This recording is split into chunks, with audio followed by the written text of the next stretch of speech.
Welcome back to Security and Compliance Weekly, episode number 7. I'm your host, Mr. Jeff Mann. I am joined with my able co-hosts Scott Lyons, Josh Marpet, and Matt Alderman. This is the segment where we talk about security and compliance news, but first, a couple announcements. First off, we're currently running our annual listener feedback survey, and we really want to hear from you guys about this show, about all of our shows. So go to securityweekly.com, find the survey tab, click on it, and then select 2019 Listener Survey. We're really looking forward to seeing your responses. Also, it's that time of year. Mark your calendars for our Security Weekly Holiday Extravaganza.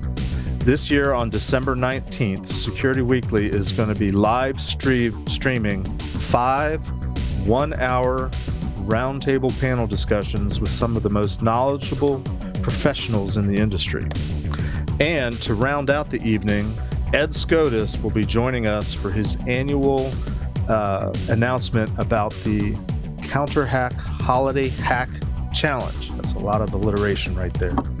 You can view the live stream on our YouTube channel or by visiting securityweekly.com/live. We hope to see you there, and we're really looking forward to that show. All right. News of the week. Obviously, one of the news items was the release of the Verizon report. I don't think we need to belabor that any. Josh, since you put up some reports, I'll let you start. What story would you like to lead with in a discussion? I think the Virginia quantizing of risk sounded really cool. So I wanted to talk about that. Virginia building a new model for quantifying security risk. State Scoop had the article. That did sound interesting. So summarize it for us, please. So basically, they say that it's an immature model, but they're able to take per record and determine a dollar figure for the loss of records, effectively a breach. Now, the Ponemon Institute's been doing that for years to a certain extent. Typical breach loses this many records, costs this much money. You do some simple division, you've got a per record cost, right? They say that they've got a much better system, not anecdotal, not estimation, but an absolute quantification of risk. If you do this or don't do this, these are the kinds of things that you're putting yourself at risk for, and the increased risk could cost you this much money. So, or decreased risk, if you do more stuff, will save you this much money. So you can actually determine whether adding a dollar amount is appropriate to the dollar amount of the asset, or whether you're overspending to decrease risk. That's a valid thing if it works. Right. Now, they do state here that it's still an immature model, and it's linking back to the 20 CIS controls. So this is not super broad, but what they're trying to do is take those dollar values, look at the CIS top 20 control list and say, look, if you make an investment here, which would cost you X, you could say potentially Y over here, data breaches kind of thing. This is kind of what they're doing. It'll be interesting to see what kind of results they get out of the model. I'm not sure it's broad enough to really get to the crux of what security control should I not be doing. Because 20, we all know 20 is like kind of the basic hygiene kind of stuff. You look at PCI or any of the other requirements, there's hundreds of controls in there, right? So to really make this an effective risk management framework, I think you have to look at some of those controls beyond the top 20 and really help organizations, again, figure out this whole risk equation to say, I'm going to make an investment over in these things, and I'm hoping that I see the return on that investment over here with fewer breaches of this data. If they could do it on a broader scale, I think it would be really cool. I'm just not quite sure it's there yet. Well, they're also using the FAIR model, and the FAIR model is very well founded. And as a matter of fact, I know somebody who was just honored by the institute. I can't remember the name of the institute that administers the FAIR model. So I'm going to be inviting a good friend of mine, Ian Amit. I think you know him, Jeff, right? Onto the show, if you don't mind, as a guest to talk about that, because I think that's going to be fascinating. So Jack Jones wrote the initial FAIR model when he was at Nationwide years ago. I've known Jack for years, so we're both Ohio guys. We actually had Jack on ESW earlier this year. He works for a company called Risk Lens that implements the FAIR model into software. Jack is one of the foremost experts on the model. My only concern with FAIR, and I do believe it's a good model. The challenge I have with FAIR is the number of things you have to collect to run the model, and then the frequency at which those things need to be updated. I know they've made some improvements to that over the years, but that's one of those things is the environment changes, which it changes all the time. How does that model effectively see that in a more real-time way instead of kind of a annual assessment of yourself, right? And so I think these types of models are good if you can find ways to keep them frequently updated to understand real-time risk changes in your environment. So I've got 3 thoughts on this. First is I really wonder if you do some sort of measurement, and let's assume this Virginia model is valid, and you come up with a dollar figure, whatever it is, X. Let's say it's $10 per record. And I would assume that you're going to do some multiplication based on the number of records that you have. Let's say it's 1 million. And so you have, the potential loss or the potential fine or potential cost of $10 million. My concern is, how do you take that number and translate that into what's an appropriate amount of money to spend on security, number one, yet alone, where do you divvy it up? I think that's what most companies look for, but I don't see it. I don't see how it translates from the sort of theoretical, whiteboard approach to practical. What are we going to spend? That's my first thought.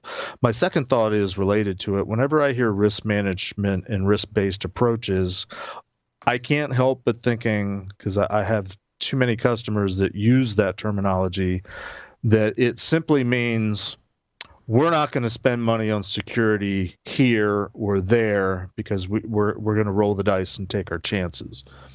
And I guess my third thought is, based on those first 2 thoughts, what is the appropriate amount of sort of rolling the dice that you do in hopes that something bad doesn't happen? It all boils down to dollars and cents. And I like it that there's somebody making an attempt to put a dollar value on some of these things. We know how much stuff it costs if we're going to implement it. We'd like to know how much it's going to cost if we lose something or if we get something stolen. But I guess my hunch is that the dollars never are going to add up and make sense at some level. You're probably right, but there's always a cost of doing nothing as well. And you can measure the cost of doing nothing and the risks of doing nothing against the risks of doing something.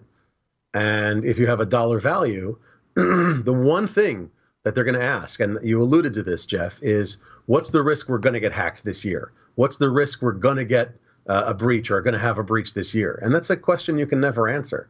That's the problem. Well, and if it's a zero-sum game, if what it costs, if the breach costs are the same regardless of what you do or don't do, and we were starting to talk about this in terms of cyber insurance, and we talked a little bit on the break, when does it make more sense to just do nothing and buy a good insurance policy? But we're not going to talk about that now because we're going to save that for its own episode. Yeah, but there's a bigger thing going on here, right? This is, as far as I can tell, and I could totally be wrong here, this is the first time that we're seeing states actually pay attention to the quantification of risk. Oh, good point. Now, I'm sure that there are other states that have done this. I can't find it in Google.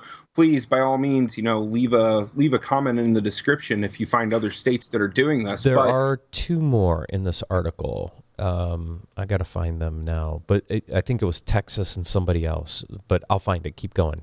Right. And where I'm headed with this is Georgia and Texas. Yep. So where I'm headed with this is we're seeing states really care about privacy, but not so much about risk quantification. Right? Now, is that going to flip? Because we have CCPA, we have stuff coming out of Vermont, we have 15 other states introducing privacy legislation and regulation, right? But none of the states are really trying to quantify what their risk is in regards to the holding of data. I mean, it's great on one hand to have privacy, but if you don't put the two together, privacy and risk, it's almost a recipe for disaster with a one-sided decision. That's a good point. Yep. That's interesting. I don't know. That's interesting. I think, you've got them saying to their constituents, hey, we want to take care of your privacy. But to the businesses, they're saying, hey, we want to make sure that you're doing things properly to take care of our constituents' privacy and also to stay in business. Because as we all know, especially in the small business world, a small business that has a cyber incident has a pretty darn good chance of going bye-bye as a business after a very short amount of time, maybe a year or two. Which means the tax base goes bye-bye. Yes. That's it. With states putting all of this emphasis on small businesses, small and medium enterprises, and trying to do all these tax credits, you're completely right, Matt. That tax base goes poof. Yeah. So let me ask you guys a question based on what you're saying here. Is there a belief that, for an organization, forget size or complexity or market or whatever, but for your typical organization, is there a perception that there's a certain sort of minimal investment in security, in terms of a dollar amount that needs to happen for you to be able to successfully conduct business in today's modern connected world? That is, you have to have a firewall, you have to have this, you have to have that. These things cost money. Is it there's a minimum spend that's sort of required regardless of the size of organization, or is it more appropriate to look at what's the appropriate spend on security technologies or education or whatever you're going to do as a percentage of revenue, percentage of whatever budget, whether it's the IT budget or however you slice it and dice it? Is it more appropriate to look at it as a percentage of your whatever, or is there a minimal if you're going to be in business, regardless of your size, you've got to invest this? Everything that glitters isn't always gold. That statement right there, it really helps with what you're saying, right? Why I said that is that it's not just money, right? When you're a small, medium business, what you really should be looking for is not just the spend, but also what can you do with the risk, right? How are you controlling and minimizing the impact, right? So if you're a small business, say using AWS, right, you're interacting with their shared security model, right, where they're taking layer 1 and half of layer 2, and then you're taking half of layer 2 through layer 7, right, of the OSI model as far as risk profile goes, right? You can't throw money at layer 1 and half of layer 2 because that's on AWS, right? If you're using a CRM, right, or some version of Salesforce that isn't as pricey for small businesses, right, your client data is going to be sitting inside of that CRM, right? And they're the ones who are, sorry about that, they're the ones who are going to be accepting the risk, right?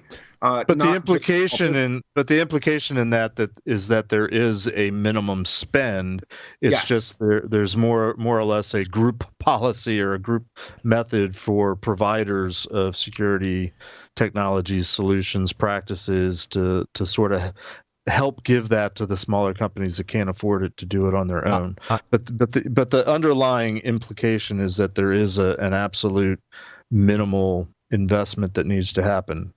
In terms of, it's hard though. I think this gets into a really interesting. I think vendors would love companies to have a certain percentage of money set aside for solutions because they all want to go tap into that money. Sure. But what I think is really difficult is there is no standard formula across the board. To Scott, to your point, if I'm using AWS and I'm leveraging AWS services and I'm getting certain security capabilities from AWS, my spend on security may be very different than somebody running their own data center because they're going to have to do it all themselves. So what I don't want us to think about here is that there is a certain percent or a certain minimum dollar spend. I think that's very dangerous because sometimes it's embedded into your IT systems or the applications that you're using, and it's going to get consumed in that budget, not in a dedicated security budget, right? I do believe absolutely. there is a minimum set of requirements that people should look at protecting that they have control of. There are certain things they may not control. They may not control the underlying infrastructure, network, host, et cetera, if they're using cloud. But there are certain things that I think organizations do have a level of control over that need to be looked at. And this is where I always go back to my app user data discussion. At the end of the day, I'm providing my users access to applications and data to transact business. It could be a consumer, it could be an employer, a combination of all of the above. Doesn't matter. I should be making investments to secure my users, my application, my data at a bare minimum. Now, how much I spend will depend, but I think there are certain requirements there. And then if I am running my own infrastructure, there are certain minimal requirements I should do there, but I don't think you can put a dollar value on it.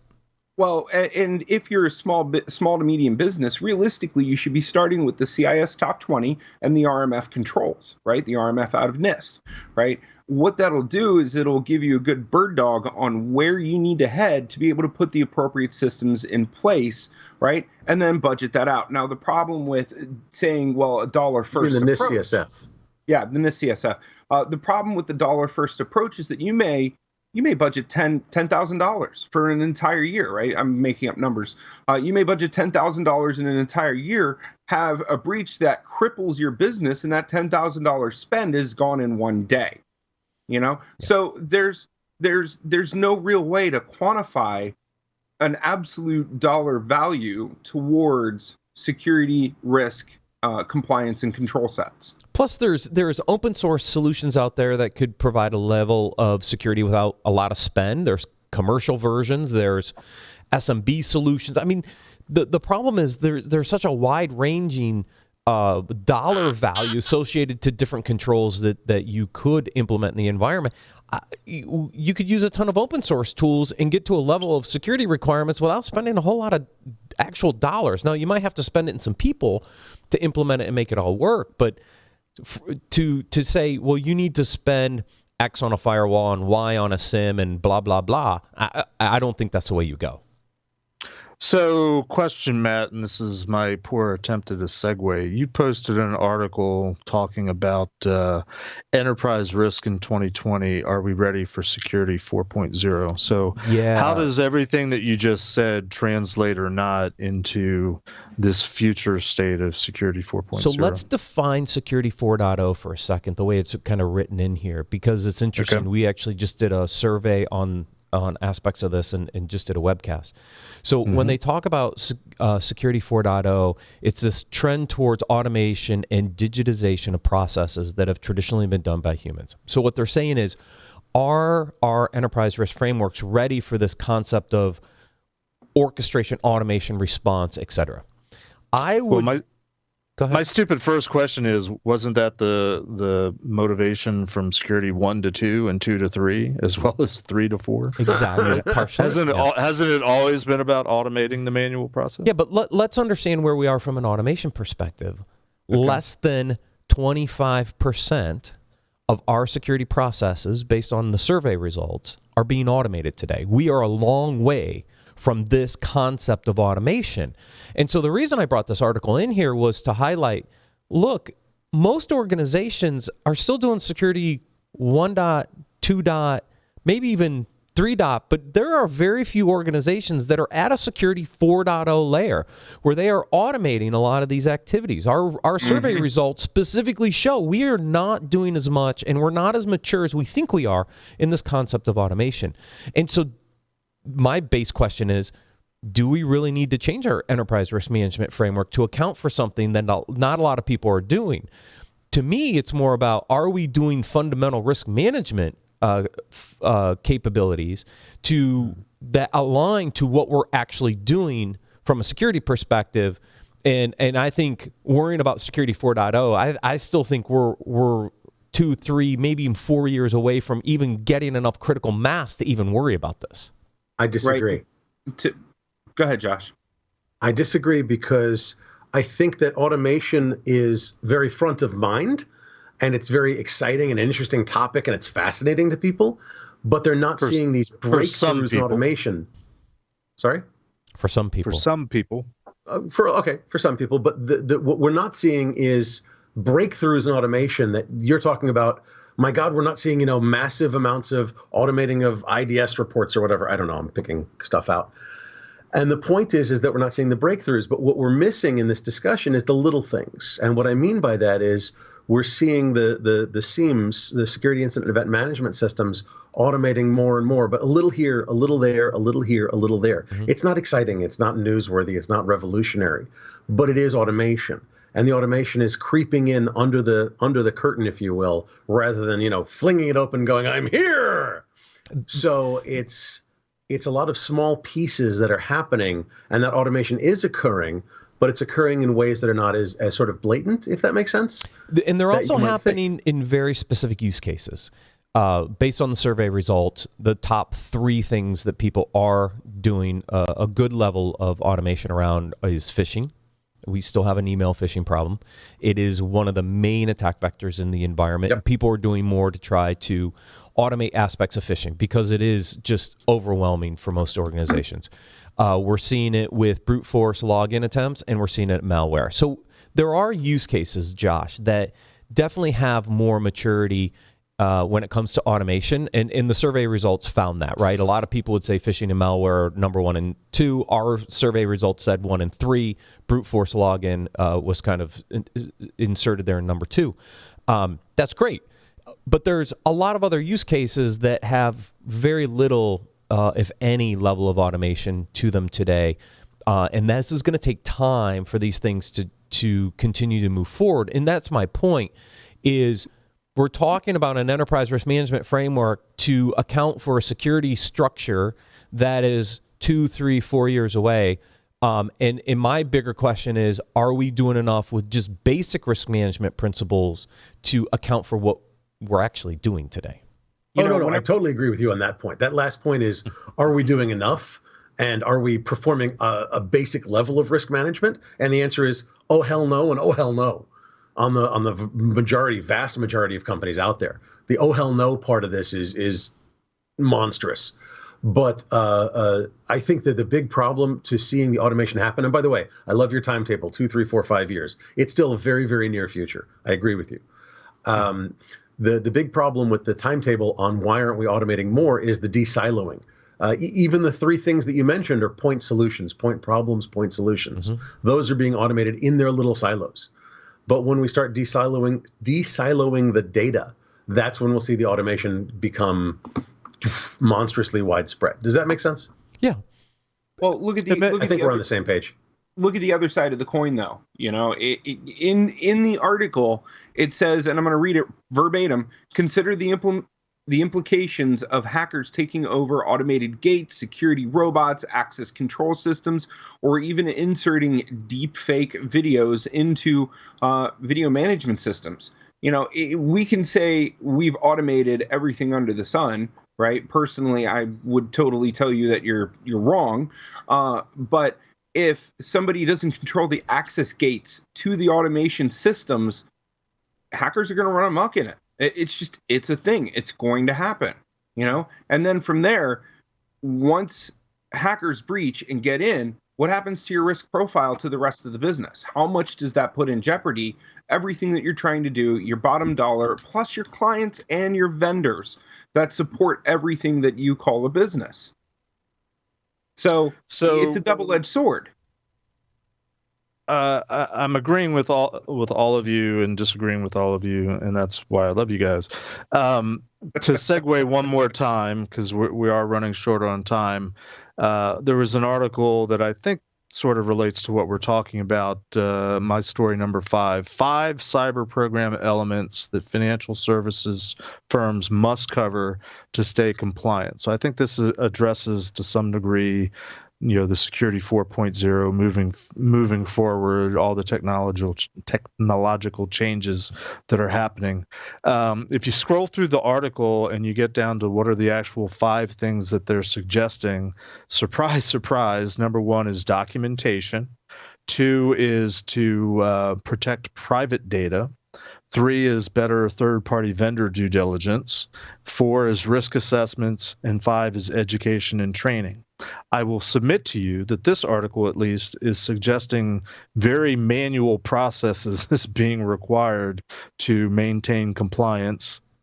Shall we substitute security as we move forward, perhaps into the security 4.0? Again, all that to say is very foundational. Yeah, I mean, these are very foundational components. And look, people aren't even doing these 5 fundamental things in some organizations, right? Well, we've seen a drop off on. So to clarify, I think we would all agree that as much as I'll concede that automation is necessary to survive moving forward. Never does any amount of automation take the place of the necessary manual, fundamental steps that any organization must follow to do this thing that we call security. Agree? Yes? Yes. Everybody's with it? I nod. We nod. I mean, so while the automation is necessary, I think there's too many, and maybe this is one of the goals of this program, is there's too many organizations out there that think automation will make it so they don't have to think about security. And I think I will shout out, at least as one longtime consultant, no, you've got to think about security. There's things that you have to do before you go off spending and automating and doing all these things that the vendors and the analysts tell you to do. Yeah, everybody's chasing that shiny thing at the end of automated processes, but yet I don't have the basic processes down for me to even be in a position to automate. And so now we're thinking about risk frameworks that are going after this big shiny thing, and we still haven't done some of this fundamental basic stuff. So What you're saying is take a compliance first approach rather than trying to boil the ocean. You know, take a look at your systems and see where they fall within this, and take a look at your people, your business structures. Right? Can I rephrase that slightly? Take a risk management approach first to identify the compliance and the security aspects of it, because that, to me, is the starting point, which is why I brought up that article, which is I still don't think we're doing a basic risk management first approach to this environment. Therefore, we're chasing objects off in the future and not doing the basics now. Which is ironic because, and sort of tying this back to our first segment on PCI, data security standard requires an annual risk assessment. Most people don't know what that means and don't know what that entails. So it's sort of a cart before the horse thing. I have to stop you. Does that mean that all 4 levels are responsible for an annual risk assessment? Absolutely. Okay. Yes. On paper, all 4 levels are responsible for the DSS in its entirety.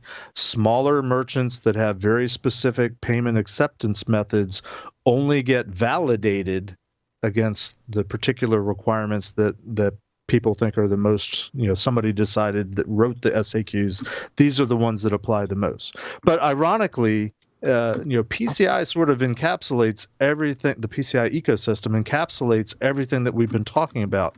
The fundamentals aren't practiced.